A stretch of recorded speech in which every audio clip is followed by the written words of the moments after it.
Hello, everyone, and welcome back to the Soulful Abundance Festival. I'm your host, Elise Preston, and today I am so grateful and excited to be here with the amazing Lauren Ash. Hi, Lauren. Hi, I'm so excited to be here too. Just so you know, I've been lit up about this conversation ever since you invited me a couple months ago. So thank you. So grateful. And I'm sure so many members of our audience are already so familiar with you, but just going to share more of your formal bio, that Lauren Ash is a visionary spiritual teacher, engaging speaker and writer, and founder and CEO of the culture-shifting lifestyle brand synonymous with Black women's well-being, Black Girl in Own. And as we dive into our by just learning a bit more about your background and your journey of healing that brought you to be able to step into this beautiful, empowering leadership role that you're in now as the CEO of Black Girl in Own. Yes, you know, I always want to affirm as much as I can around the healing journey that it is extremely nonlinear, right? So even in thinking what I could possibly share in this moment, I'm just like, oh, there's so many moments. And, you know, the truth that I also really love to amplify even more now is that I'm already healed. You're already healed. Everybody's already healed. It's just allowing ourselves to expand into that knowingness, which feels scary sometimes because I myself many times have fallen into the trap and the fear-based thinking that I'm only healing if I'm suffering, I'm only healing if I'm like all the narratives, right? So I want to really just contextualize everything that I'm going to share within those two beliefs that I hold very close to my heart, right? So, you know, in the nonlinearity of healing, for me, that has looked like the fact that when I was young, I was given a lot of different spiritual breadcrumbs that inform who I am now, right? So everything from the fact that my grandmother, Lillian Lazenberry Martin, she, when I had really bad cramps when I was visiting her in Arizona, when I was in my early part of my college career, visited her and had really bad cramps. And she just looked at me and she was like, just boil some ginger, just boil some ginger. And that was really a beautiful message for me of the earth being what is a healer, right? Of nature containing everything that I need to step into my wholeness and to feel sustained and feel supported and feel like I can thrive. I also, you know, recall just how freely expressed I was as a child. I feel like our freest, most liberated, most self-expressed selves is our fully healed version of ourselves, right? No inhibitions, no shackles, no constricted, you know, throat chakra. Like I'm just thinking about like 7-year-old me who was just like singing and dancing and reading and wanted to read to you and wanted to be seen. And it was like, she was healed, right? Yeah. Like she was fully healed in herself. Like, and so I look to moments like that as evidence of like me coming into this world already being divine and perfect and knowing that. And so the nonlinearity is really what happened when the world started to put its limitations on me. What happened when I started to then take those limitations as my identity, you know, when actually my identity is love, my identity is God, my identity is like literally divine, unconditional, eternal presence. So why would I identify with anything outside of that, you know? And so, and of course, I know we're going to be talking about human design, but this all connects to human design in terms of the not self versus the soul, right? And like, I was literally, any time that I was operating outside of a knowingness of my identity as divine, or my identity as worthy of fully expressing that divine love, I was literally operating not as myself, but as something else, a programmed, conditioned version of me that was never me. I also think about like the non-linearity of healing, of the healing journey, rather, for me, when I think about my sophomore year of college. I attended a predominantly white institution after living, honestly, a predominantly white life. And I was a resident advisor as a sophomore, and right down the hall from me were 3 Black women who were also students. And within a series of 24 hours, there were a series of 4 racist hate crimes that happened against those women. Wow. And for me, that really awakened me to racism being very alive and well. It was something that I very much personalized, even though the attacks weren't against me, they were about me, right? Because as Black people, the identity of Blackness is now a global identity, right? Like, this is why like Afro Latinx people who may have grown up in very culturally specific neighborhoods, or even the Caribbean, when they come to the States, it's like, oh, you Black, right? Right. So for me, I had been so whitewashed that I knew I was Black, but I didn't know I was Black until that happened. And then it was just like, holy, right? And so that was a part of my healing journey around awakening to the role that race plays and the very insidious nature of racism.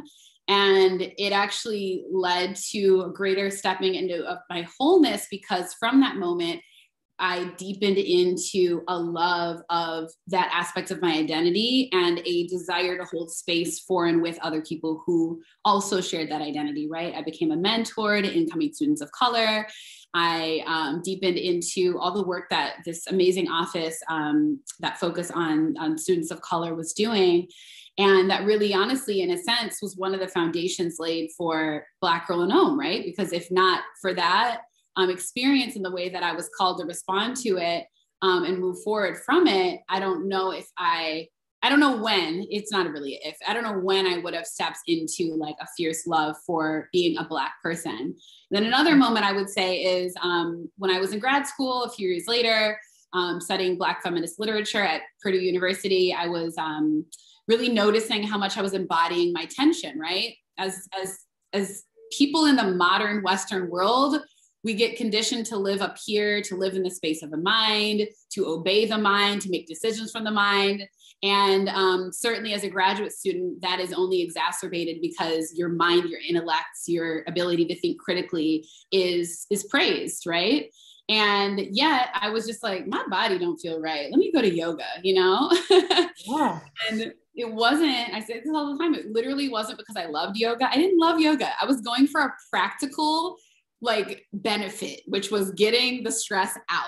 Yep. But of course I fell in love with it. And every time I went, I was like, wow, this is not only helping me on a physical level, this is giving me something also on an emotional, spiritual, energetic level. And I didn't have that language, but I just knew it. And I ended up deepening into a yoga for transformation course where 8 weeks we met up and we dove into the 8 limbs of yoga. So I had that philosophical, historic, spiritual context for it pretty early on, which was great. And from there on, obviously that laid a foundation for Black Girl in Om as well. So my healing journey is interesting because,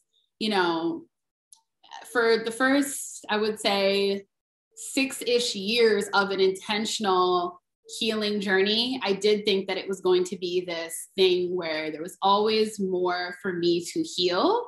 And now, and only in the past year, thanks largely to human design, thanks also largely to phenomenal teachers and colleagues and friends that I have been divinely aligned with in this lifetime. I'm thinking Jazz Verville, Moon Dust Our Mother, Milana Snow of Wellness Official, Mar of ICU Wellness, and more. I have been called into a remembrance of oh, you actually don't have anything more to heal. You just have to stand in a knowingness that you already are healed, and remind other people of that too, and enjoy your life. Period. That's what our ancestors desire. Yes. And I really, really just adore the way that you are talking about this concept of us already being healed. And it does so deeply resonate and interconnect with the energetics behind human design, that is rooted in the idea that, each and every one of us, as a result of being a human being in a body on the planet today, we all carry with us a soul. And our soul chose all of the particular gifts, qualities, essences that we need to tap into our highest potential in this lifetime. And so in order for us to live in the world and embody what it means to be alive, like, it's not about chasing those external expectations or trying to make ourselves into anything, right? As you were already like so beautifully describing, it's about shedding, deconditioning, releasing, let fall away, all of those different things that we've been told to be in order to reconnect with, remember the truth of who we've always been, the truth of who we already are. And wow, yeah, I think it's so, so beautiful how through your story, right? Through what you just so beautifully described, that every step along the way, every piece of your journey was so important and so necessary for you to receive those different nudges and those different opportunities to understand how to connect back into your body, how to release some of, those harmful aspects of programming that you received, how to, when faced with the insidiousness of racism, how to deepen your own connection with Black and Brown students at your university to allow that to launch you deeper into your own soul's purpose and being able to be that like foundation of Black girl in Om. So I think it's just, I love this part of like all of these interviews where we get to hear each other's stories, because there is just so much wisdom and so much beauty that lives there.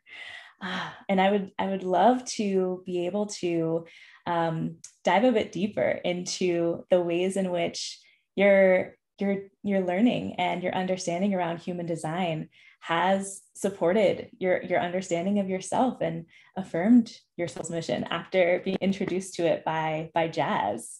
Yes, thank you for that. Thank you for all that and affirming my wisdom. It's interesting. I feel like for a long time, I thought wisdom was like for the elders, right? And then I was like, girl, you are an elder, number one. Your soul has been here before. It has lived another life. Like, you can claim that you have wisdom from this lifetime and also that you've inherited it from past lifetimes, So you're wise too. I see you with your wisdom. Thank you, love. So, human design, wow. The thing is, you and I need to have like a longer conversation just about this, obviously, but what I will say is this: the powerful thing about human design and all the systems that are brought together that form it is that when you read it, like, I'll speak for myself because I don't want to project on anything else. When I read my design, and the more that I've dug into it, I actively study it and I actively embody it, right? The more that I'm like, this is literally just who I am. Like, I'm like, this is like a mirror put up on me. And it almost feels just like a duh, right? And so, I'll just share an example, right? The 4 gates, which for those who are watching who don't know anything about human design, maybe gates you can think about as energies that you have consistent access to over the course of your lifetime, right? It doesn't mean that other people don't have it or that their life doesn't evidence it, but it's like, for you, it's like, these are the like, yep, stamp, stamp, stamp. So my 4 gates, and you'll love this because I don't think you know. No, I don't. My incarnation cross is the right angle cross of the sleeping phoenix. Oh, amazing. Yes, which essentially is like a charismatic person who's busy being busy with the things they love being busy with. And in their busyness, they draw people to them. That manifesting generator also. Yes, very manifesting generator energy. Mm-hmm. And another aspect of it is this energy of intimacy and transformation that in a multitude of ways, we're meant to have intimate experiences with others that leave them deeply transformed and us deeply transformed. Yes. So the gates that form this for me are spirit. Like, literally my whole life, my whole energy screams that spirit is infinitely abundant, and I can't help but look at the life at life through this lens. So oftentimes when I'm speaking with people and I'm like, isn't God good? It's like, I don't know what people who don't know me think, if that it's an act or something, but I'm just like, no, like for real, they're like, God did that. And you're like, word, God did that in my life? I'm like, yes, you can't see it. Like, I can't help but see things, Yes. right? And then metamorphosis. So I need time to really like express my intuitive awareness, but my intuitive awareness is what drives my every action. So like I was telling you before our conversation officially began, that I recently got back from Northern California. I was in Weed, California, where Mount Shasta is. Mount Shasta being what Indigenous folk for forever have regarded as the birthplace of creation. Like, and the reason why I was led there was because of my human design environment being mountains and my intuitive awareness that that was where it was meant to go, right? Literally 2 weeks ago, I had a one-on-one with a client, fabulous woman. And when she started talking casually about her phenomenal trip to Mount Shasta that happened a year or two ago, when I tell you everything within me lit up. Yes, sacral authority. Yes. So sacral authority, at work with the intuitive awareness of the metamorphosis gate, at work with the fact that I had actually already been calling in my next trip, which is a part of the manifesting generator process, the visioning, right? I vision every day. And I have been envisioning myself in a mountain. I have been envisioning myself with, a loved one. I had been envisioning myself replenishing myself. So I had already been open to receive it, right? Nice. The other, channel, or the other gate, is power. So it's the most sacral energy connected gate, I believe, of human design. So I have a lot of energy to do the things that I'm meant to do. And so I have to be very discerning about making sure that it is a sacral yes, because the sacral, I've been learning and studying and reminding myself constantly, it's not only about it. Actually, it's not at all about if something is for me or not for me. It's actually really about if I have the energy to do it now. And so that's why I can check in later on and be like, is this a yes? Because it might be a yes in November, but not a yes in April. Yeah. And then the final gate that I have consistent access to, and that forms the basis of my destiny, my incarnation cross, is sexuality. I was like blown away with this. I was like, wow, because it's not just about sex. It's about creation, life force energy. And, especially as a Black woman, right? Like we get so conditioned around like the sexuality in general, about, we get so suppressed in our, I guess, what could otherwise be enthusiasm to create, to reproduce, whether that is like literally sexual or creative. And so, yeah, I've just been reclaiming all of this. And it's been very, very powerful journey to not just read about this in all the amazing books that I have, or listen to my favorite human design teachers, but to embody it. It's been a journey, and it hasn't even been a year journey. Right. Oh my gosh. That's so, so powerful. And I also have the gate 55, the gate of spirit, in my incarnation cross. And so I so resonate with that, just craving, that always craving and deep desire to be connected with the divine, with spirit, with what's greater than us, and finding the whispers, the ways that it's always present in every aspect of our life and our world. And I love the way that you were speaking about human design in terms of your sacral authority being at work with the gate activation of metamorphosis, and that we aren't just one thing, right? That our soul, our energetic blueprint, that we are these beautiful, powerful, multidimensional beings, and that all these different aspects of us get to be at play, get to be known and seen and worked with and experienced in our lives. And that I think sometimes in our mainstream kind of understandings of ourselves, or even other more mainstream tools for like personality type tests or understanding our identity, it does put us into more limiting frameworks or like particular boxes that would have us think that we always have to operate in the same way. But like you said with sacral authority, it is more about leaning into this more nourishing and supportive understanding of our energy, and just honoring what's here right now, what feels good right now, and knowing that that could change, knowing that a few months from now, whatever that thing is, could actually be something that would be really powerful to connect with, or really powerful to receive. Yeah. Yes. And I would love to be able to talk a bit about abundance and some of the most powerful lessons that you've been learning about abundance, particularly over this last year, with just the powerful transitions that we've been going through on the planet. Yes. Thank you for that. So many lessons. Like, this lights me up. I mean, again, when you first invited me to even be a part of this beautiful experience, the subject line was like soulful abundance. And I was like, like, yes. So, I know that also some of the people that are tuning in might be already a part of my community, Black Girl and Om, and we have a really beautiful monthly membership, which we're going to get Elise into, and I can't wait. And the membership is for Black women and women of color, and it's called The Circle. The reason why I mentioned The Circle is because abundance is a very hot topic within The Circle. And I find that particularly as Black women and women of color, having more open, vulnerable, heart-centered conversations about this is very, very, very healing. Yeah. It's like, where else are we talking about this? And the tone of how we're talking about it outside of a spiritual space is oftentimes different. It's oftentimes rooted in scarcity and lack and fear. Mm-hmm.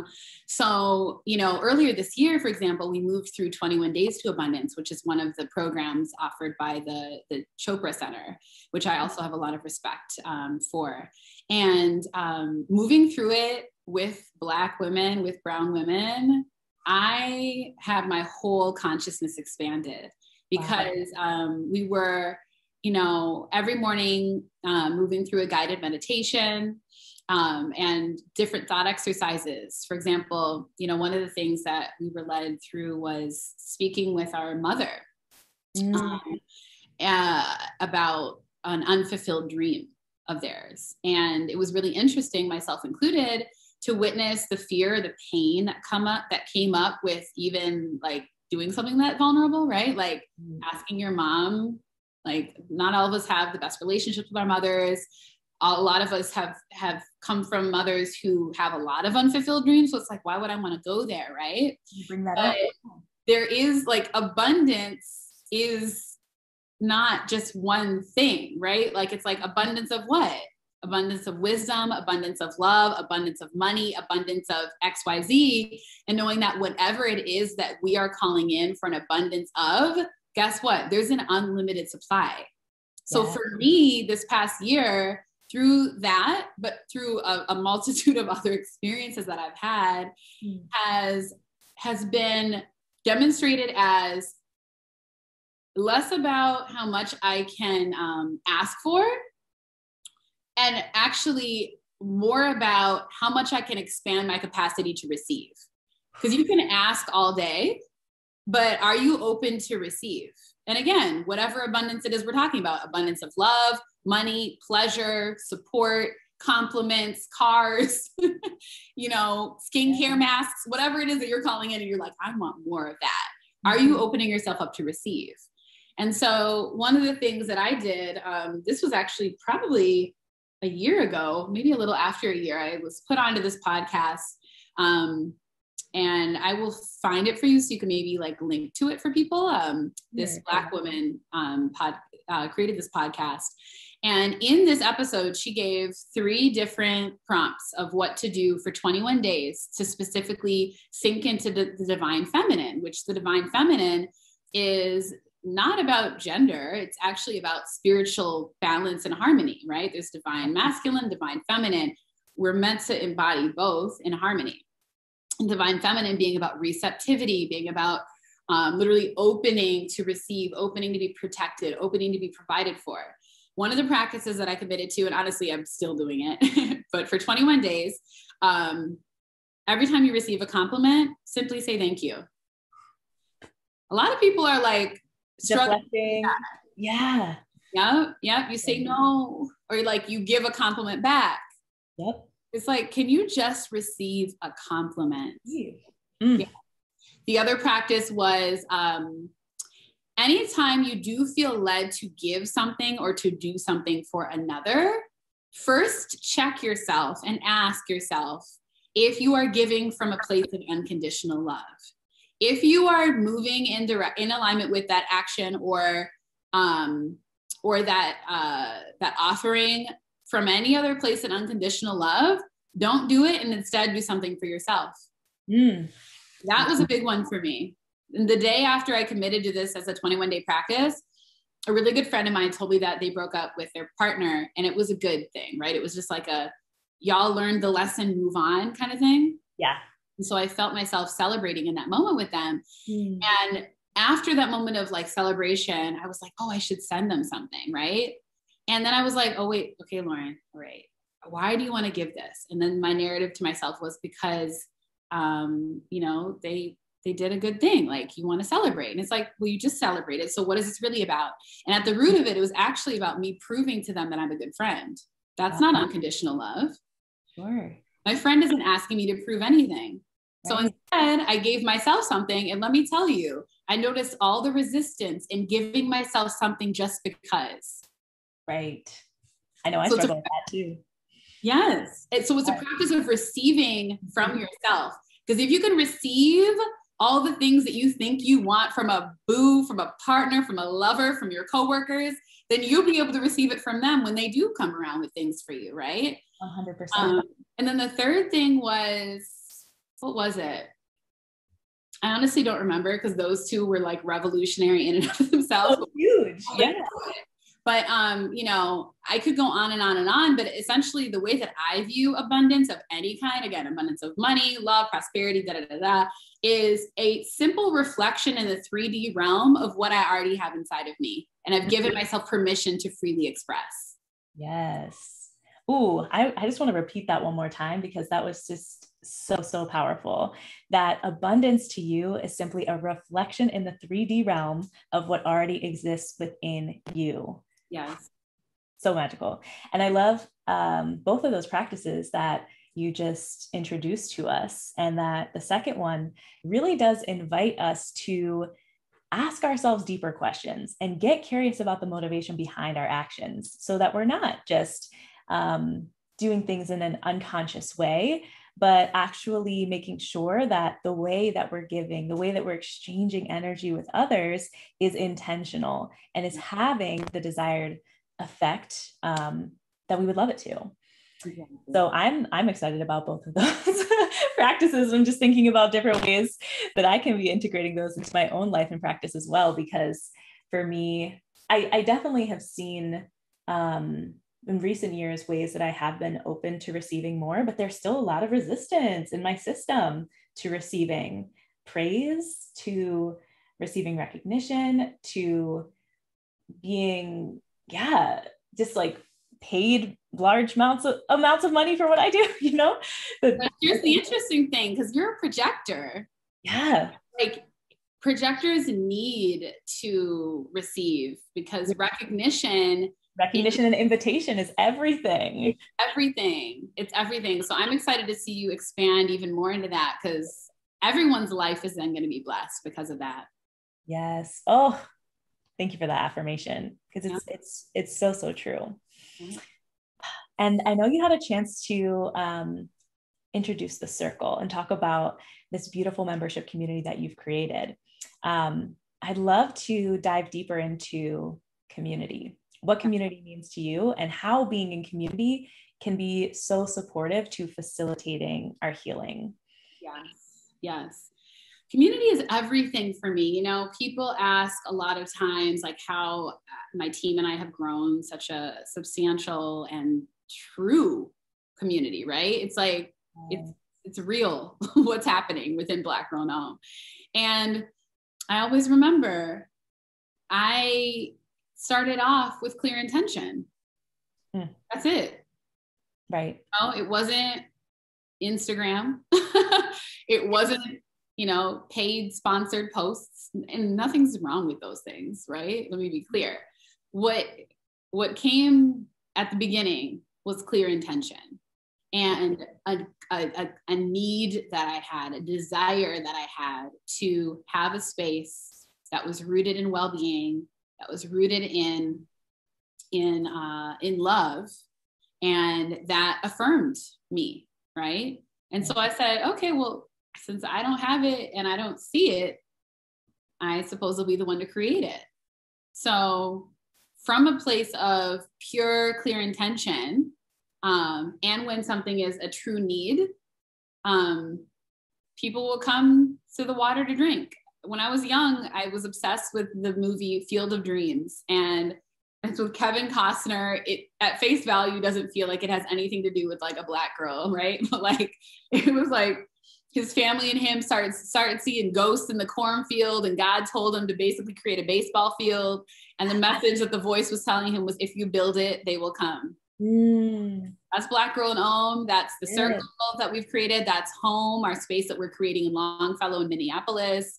That is the podcast. Every aspect of Black Girl in Om has been completely spirit-led, but it's always gone back to the intention that I set, which was to essentially create a space for Black women to breathe easy, and a vision of a world where women of color, including Black women, are seen, affirmed, and held. So, you know, it's community, the community that has come around that, I trust, because at the end of the day, what they're magnetized to is that original intention. Yes. And that is so true, that when you're able to have that just crystal clear laser precision of what it is that you're here to do, then there's no confusion, there's no misalignment. It's like you either mess with this or you don't mess with this. And the people that are here for that can be so nourished from being able to connect in with that just clarity, that alignment, that resonance that's at the center of everything. That's the foundation of what you've built. Yes. And like, when you say the center of everything, like, I'm even thinking, you know, we have a really beautiful program at Black Girl in Om that I was led to create almost exactly a year ago. This was actually my first human design experiment in a lot of ways. And it's called 28 Days to Alignment. And literally on day one, the offering for everybody is to set a crystal clear intention. When we talk about what it means to live a life of intention, you have to start with something clear. You can't just be like, oh, I want to feel good. What does feeling good mean to you? Feeling good for Elise is different than feeling good for Lauren. Like, we all have different desires, wishes, dreams. So being as clear as you can, and then moving in alignment from there, game changer. Yes. Beautiful. And I'd love to hear a bit about, what are some of your own current growth edges in your life and your spiritual practice? I love this. I love this question. You know, I've really been holding the intention, specifically since the last new moon in Taurus, I believe. Yep. Which is only about a month ago at this point, to open myself up to receive and to give more love. And going back to what I was saying around like there being an endless, you know, supply, really it's just like, how much can you hold? So I was like, I want to hold more. I want to be able to give more and receive more. So that was in part what I actually experienced in my recent trip, like literally the past few days in Mount Shasta, right? Yes. It was a gift to myself. It was a beautiful energy exchange with this beautiful person that I was there with. And everywhere I went, we were met with gifts, like literal tangible gifts. People were like giving us things. We were like, whoa. And just miracles and adventures. And it's just a reminder that like, asking you shall receive, and you have to be able to receive. So you can ask and it'll just be hanging out in the hallway until you open your heart. And there's really, the opening is removing of the blocks. And I actually just moved through a really powerful energy healing training with Milana Snow that allowed for me, first and foremost, to open myself up, to know how to keep my, you know, chakras unblocked, open, and balanced, so that I can allow for spirit to express in all the ways through me. Right? Yes. Allowing yourself to be that clear and open channel and vessel for spirit. Yes. And so I'd love to ask you the question that I ask all of our guests, which is, what does soulful abundance mean to you? Ooh. Soulful abundance. You know, it makes me think about human design again, and the fact that we all carry within us a soul that is unique, that is special. The soul doesn't even have anything to do with Lauren. Like, Lauren's just the vessel, right? And so that's cool. I'm like, wow, I'm something amazing and eternal beyond all the things that make me Lauren. Like, that's just wild, right? So for me, it's about like claiming and expressing whatever the soul is here to do and relishing in it, right? Like, there's a reason why every time I travel, like literally every time I travel, I have people hit me up, people that I know and people that I don't know, who are like, we love travel, Lauren. Every time you go somewhere, like, we benefit, we get blessed. And I'm like, wow, my soul is lighting up other people's lives from just living its life. Right. Like, I literally have to travel. It's like, not just for me, it's for others. For others too. You know? And then like, what else do people affirm? Oh, something that I get a lot, and this is also connected to my human design. It's specifically to the gene keys, which we could also just talk about that. But one of my gene keys is basically that my life's purpose is to simply be at one with whatever it is that I'm doing. And then I'll never understand why that brings me success, but that it lights up other people in a particular way to support me, and that it's the healthiest expression of my life force energy. So essentially what this is deep presence, right? I'm meant to be in deep presence every single moment of every single day. Beautiful. As long as I'm doing that, I am successful, right? Like, my definition essentially of success is deep presence and joy in that deep presence. And that's also something that people comment on, right? Like, when I walked into the space that is now going to be our physical intergenerational healing space, the landlord, Susie, after hearing my vision and, telling me that she had a multitude of people who were interested in the space, but she never really felt it was a good fit. And also, we're talking about it during a pandemic, right? There's no logical reason why this woman would have turned down other offers of potential tenants, right? Yeah. But she told me when I left, she was like, Lauren, the work that you're doing is so important and people will always support you. And I'm just like, this woman is just speaking over my life. She doesn't know me, but it's an aura thing, right? It's the soulful abundance that she was tapping into in me and affirming, right? So yeah, living what your soul came here to do will always allow you to express and see your own inherent abundance. Yes. And it is so beautiful when we are met with those mirrors and those specific interactions that help us to really root into deeper trust around this truth. So I love that story that you just shared. And I think there's so much that you shared today of your own journey, of your own story, that can be so expansive for others who may have like a beautiful dream and vision for what they want to build for their community, but maybe still have some challenges with leaning into their intuition, with trusting themselves, with allowing the downloads to be received and channeled through. And so I so appreciate you sharing so openly and vulnerably about your own story, your own growth edges, what you've been learning about your human design and your relationship with your soul. It's just been such a pleasure to connect with you. Oh, thank you so much for the space held. It's interesting, like, also part of my human design is I'm not a projector, but waiting for the invitation to share like the truth of me, right? Not just going around and be like, here's what I know. It's like, no, I'm really supposed to actually wait for the invitation in a sense as well. And so whenever I do get that sacral yes, and whenever I'm able to share, it feels so good. Like, I have loved every minute of this. You know what I mean? I've really loved every minute of it, because it's like, I know that this is where I can share and be my full self.